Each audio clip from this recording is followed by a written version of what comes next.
మీ business ఏదైనా మీ ఊర్లో promotion చేయాలంటే అది సుమన్ టీవీతోనే సాధ్యం. ఇప్పుడే సంప్రదించండి. రాష్ట్ర ప్రభుత్వం ప్రతిష్టాత్మకం చేపట్టినటువంటి 6 గ్యారంటీల్లో 4 గ్యారంటీలను 26వ తేదీ నాడు లబ్ధిదారుల ఎంపిక కార్యక్రమం జరుగుతుంది. దానికి సంబంధించి అంటే 4 పథకాలకు సంబంధించి ప్రజా పాలన సభ జరుగుతుంది. ఆ కార్యక్రమానికి అధికారులు ప్రజాప్రతినిధులు పాల్గొంటున్నారు, అవగాహన కల్పిస్తున్నారు. లబ్ధిదారుల ఎంపిక కార్యక్రమం పారదర్శకంగా జరుగుతుందని చెప్తున్నారు. దానికి సంబంధించి ఆర్డీఓ చాలా గ్రామానికి వచ్చారు. మనతో మాట్లాడడానికి ఆర్డీఓ గారు ఉన్నారు. సార్ చెప్పండి, ఈ లబ్ధిదారుల ఎంపిక ఎలా జరుగుతుంది గ్రామాల్లో? ఏదైతే ప్రజా ప్రభుత్వం ప్రతిష్టాత్మకంగా తీసుకున్నటువంటి 4 స్కీమ్లలో భాగంగా మరి 20వ తారీఖు నుంచి 24వ తారీఖు వరకు జిల్లా మొత్తం కూడా అన్ని మండలాలలో అన్ని గ్రామాలలో మరి గ్రామ సభలు నిర్వహించి ఆ గ్రామ సభలలోనే లబ్ధిదారుల యొక్క పేర్లు చదివి వినిపించి అందులో ఎవరైనా అనర్హులు ఉన్నట్టయితే మీరే తేల్చండి, గ్రామ సభ ద్వారా ఆమోదింపజేసుకొని మరి వాటిని పథకాలని లబ్ధిదారులకు అందించే విధంగా ప్రభుత్వం ఏర్పాటు చేసింది. దాంట్లో భాగంగా ఈరోజు మనం కోటకొండూరు మండలం చాడ గ్రామంలో ఈరోజు గ్రామ సభ నిర్వహించుకోవడం జరిగింది. ఇటు గ్రామ సభకు మన హానరబుల్ ఎమ్మెల్యే గారు బీర్లా ఎలయ్య గారు కూడా అటెండ్ అయ్యి మరి ఇప్పుడే నెక్స్ట్ విలేజ్ కి వెళ్ళడం జరిగింది.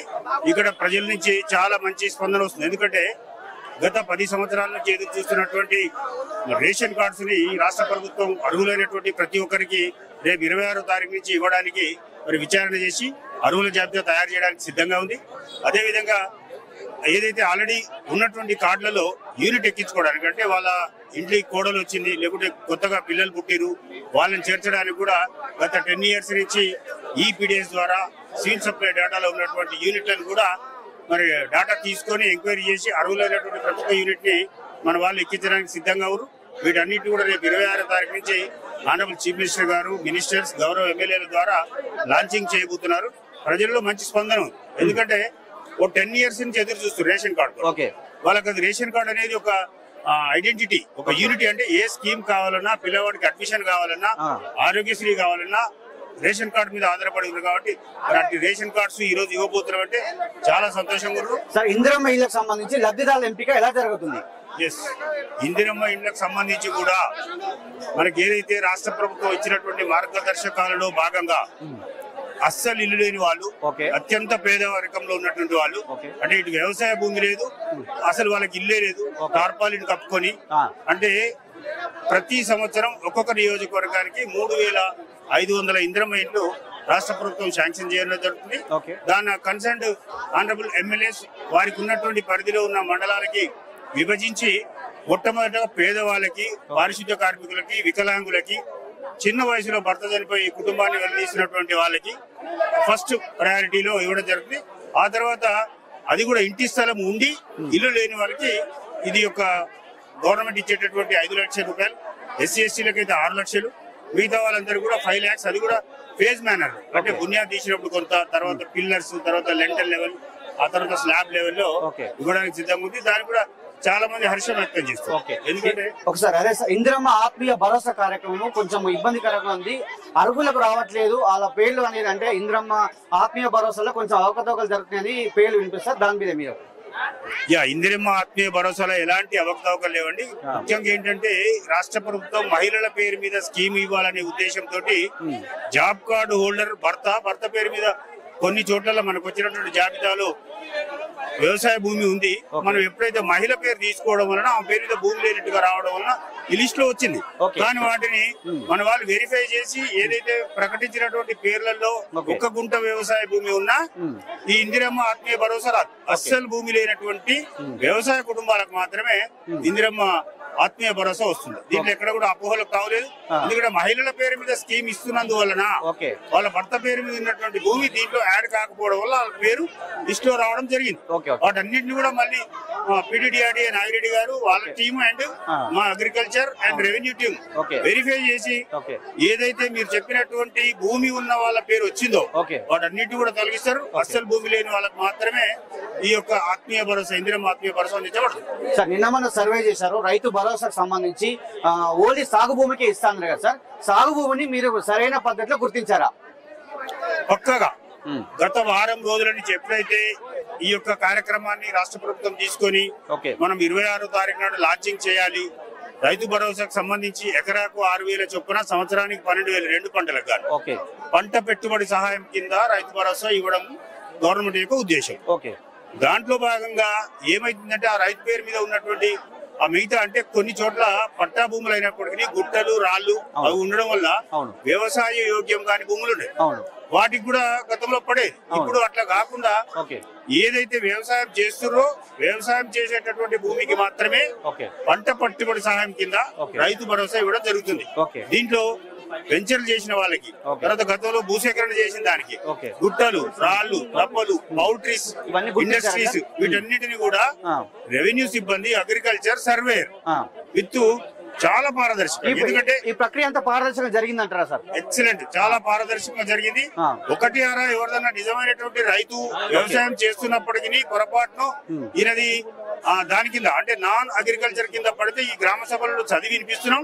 వాళ్ళు ఎవరైతే లేదు సార్ నేను వ్యవసాయం చేస్తున్నా నా పేరు ఎలా మీరు రైతు భరోసాలో తీసివేస్తారని పెట్టుకుంటే వాటిని పరిశీలించి తిరిగి రైతు భరోసాలో చేర్చడానికి కూడా రెడీగా ఉన్నారు. ఒకటి ఆరా అలాంటివి వచ్చినాయి, వాటిని పరిశీలించి తిరిగి రైతు భరోసా ఇవ్వడం జరుగుతుంది. ఓకే సార్, ఫైనల్ ఏంటి సార్ ప్రజాపాలన ఏం జరుగుతుందంటే పేర్లు పెట్టారు కదా, ఆ పేర్లు లిస్ట్ లో ప్రకారం మా పేర్లు అని కొంతమందికి అపోహ కలిగి ఇబ్బంది పడుతున్నారు. వారికి ఏం చెప్తారు మీరు ఫైనల్? ఇప్పుడు ఇక్కడ ప్రతిరోజు కూడా ప్రతి గ్రామ సభలో చెప్పేది అదే. అవును, రేషన్ కార్డుకి సంబంధించి గాని, ఇందిరమ్మ ఇంటికి సంబంధించి గాని, ఇందిరమ్మ ఆత్మీయ భరోసాకు సంబంధించి గాని, ఇది ఈ ఒక్క రోజు తోటి ఆగిపోయే ప్రక్రియ కాదు, నిరంతర ప్రక్రియ. ఎగ్జాక్ట్. ఈ రోజు నేను గ్రామ సభకు రాలేకపోయినా నా పేరు లేదు అందులో, నేను అప్లికేషన్ పెట్టుకోలేకపోతే మళ్ళీ నాకు రాదేమో, అట్లేం లేదు. ప్రతిరోజు మీ గ్రామంలో ఉండేటటువంటి మీ పంచాయత్ సెక్రటరీ గాని, రెవెన్యూ సిబ్బంది గాని, మండల కార్యాలయంలో గాని ఎక్కడైనా ఈ రోజు రానటువంటి వాళ్ళు ఈ రోజు ఈ గ్రామ సభలో వాళ్ళ పేరు వినిపించినటువంటి వాళ్ళు ఏ స్కీమ్ కిందైనా, రేషన్ కార్డు కొరకైనా, మీరు అన్నట్టు ఇందిరమ్మ ఆత్మీయ భరోసాకైనా, ఇందిరమ్మ ఇంటికైనా అర్హులైనటువంటి ప్రతి ఒక్కరికి ఇందిరమ్మ ఇల్లు వస్తుంది, రేషన్ కార్డు వస్తుంది, రేషన్ కార్డు లో యూనిట్ ఎక్కుతుంది.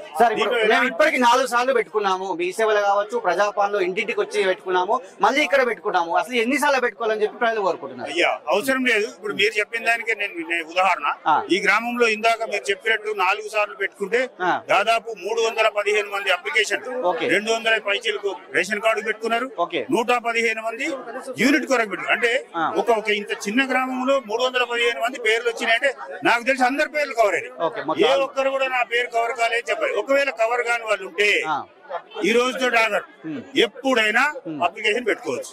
ఖచ్చితంగా పరిశీలిస్తారు, ఖచ్చితంగా అర్హత ఉంటే 100% వాళ్ళకి రేషన్ కార్డు ఇస్తారు, 100% వాళ్ళ యూనిట్ ఎక్కిస్తారు. ఈ 26 తారీఖు నుంచి ఎన్ని రోజులు వరకు ఇచ్చేస్తారు సార్ వీళ్ళకు? నేను చెప్పేది అదే, దీనికి ఎన్ని రోజులు కట్ ఆఫ్ లేదు.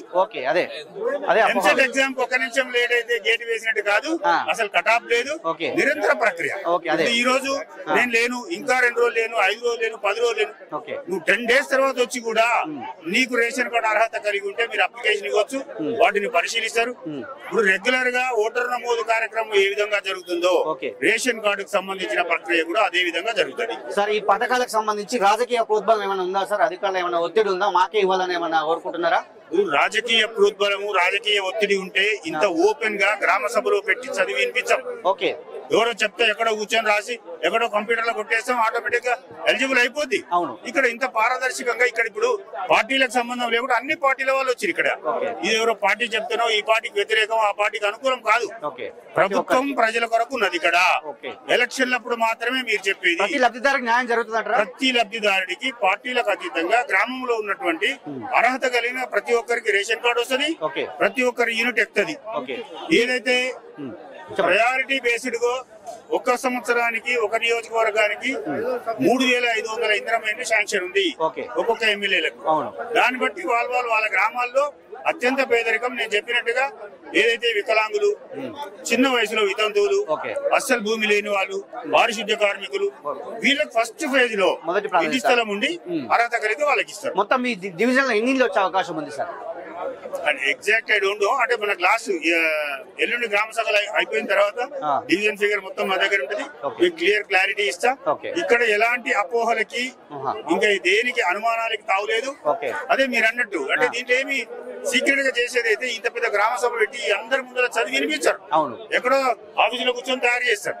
ఇది ఆఫీసులో కూర్చొని తయారు చేసింది కాదు, ఇక్కడ ఉన్న వాళ్ళు ఇందాక నేను అడిగిన ఆ, సార్ నా పేరు వచ్చింది మళ్ళీ పెట్టుకోవాలా అంటారు. అవును. అంటే ఉమ్, అందరి పేరు వచ్చింది. ఓకే. అసలు ఇప్పటి వరకు వచ్చి మరి నా పేరు రాలేదు అన్న వ్యక్తి లేచి నిలబడి కనబడలేదు. అవునవును. ఒకవేళ ఎవరైనా ఉంటే ఇప్పుడే తీసుకుంటాం అప్లికేషన్. ఓకే, తప్పకుండా. ఈ రోజు రాని వ్యక్తి ఉంటే రేపు తీసుకుంటాం. ఓకే.